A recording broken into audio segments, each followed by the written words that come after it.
திருவாழ்க திருவே துணை, குருவாழ்க குருவே துணை.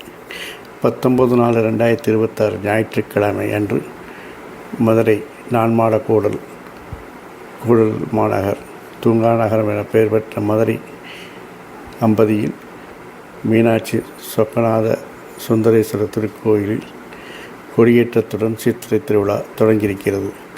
தமிழகத்தின் மிகப்பெரிய ஆன்மீக மற்றும் பண்பாட்டு திருவிழாக்களில் ஒன்றான மதுரை சித்திரை திருவிழா. இந்த விழா மீனாட்சி அம்மன் மற்றும் சுந்தரேஸ்வரர் திருக்கல்யாணத்தையும் கள்ளழகர் வைபவத்தையும் இணைக்கும் தனித்துவம் கொண்டது.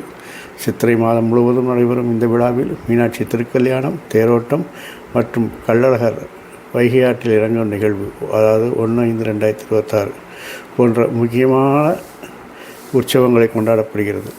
ஆயிரக்கணக்கான பக்தர்கள் கலந்து கொண்டு பக்தி உணர்வை வெளிப்படுத்தும் இந்த விழா மதுரையின் அடையாளமாகவும் தமிழர் பண்பாட்டின் பெருமையாகவும் திகழ்கிறது. மதுரை அம்பதியின் 9ஆம் நாள் சித்திரை திருவிழா. நேற்று மாலை விருச்சிக லக்னத்தில் அம்பாளுக்கு சிறப்பாக பட்டாபிஷேகம் செய்து மகுடம் சூட்டப்பட்டது. அதன் நீட்சியாக இன்று காலை 8 மணி அளவில் 4 மாசி வீதிகளில் மரவர்ண சப்பரத்தில் அம்பாள் திக்விஜயம் செய்கிறாள். வடக்கு மாசி வீதி, கிழமாசி வீதி சந்திப்பிடத்தில் உள்ள காலாஸ்ரீ ரங்கச்சத்திரம் திருக்கல்யாண மண்டபத்திற்கு எழுந்தருளி அருள்மிகு மீனாட்சி அம்மன் திக்விஜயம் செய்வதை எல்லா அன்பர்களும் கலந்து கொண்டு அம்பாளின் அருளை பெறுவதற்கு பிரார்த்திக்கிறோம். மாலை 5 மணி அளவில் 4 மாசி வீதிகளிலும் அம்பாளும் சுவாமியும் இந்திர விமானத்தில் திருவீதி உலா வருகிறார்கள். இந்த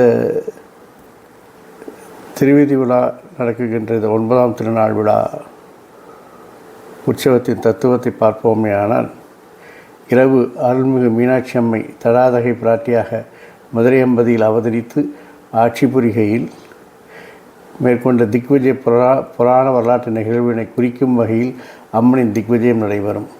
அப்பொழுது அம்மன் அஷ்டதிக்கு பாலர்களை எதிர்த்து வெற்றி பெற்ற லீலை நடைபெறும்.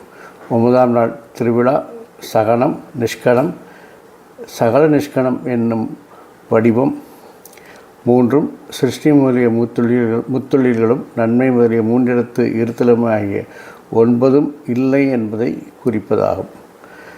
இந்த தத்துவத்தை அடங்கிய 9ஆம் நாள் திருவிழா உற்சவத்தில் அம்பாளின் திக்விஜயத்தையும் இந்திர விமானத்தில் வரக்கூடிய திருவீதி விழாவையும் பக்த கோடிகள் அனைவரும் கண்டுகளித்து அம்பாளினும் சுவாமி சொக்கநாதரின் அருளையும் பெறுவதற்கு முயற்சி செய்யுங்கள்.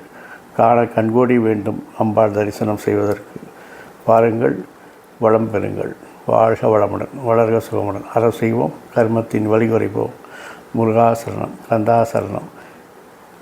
எங்கும் மங்களம் உண்டாகட்டும். எங்களிடம் இதுபோல் இன்னொரு பதிவில் உங்களை சந்திக்கும் வரை உங்களிடமிருந்து தற்காலிகமாக விடைபெறுவது உங்கள் அன்பன் திரு விசாக ஜோதிடத்தின் சிவகுருநாதன். நன்றி, வணக்கம்.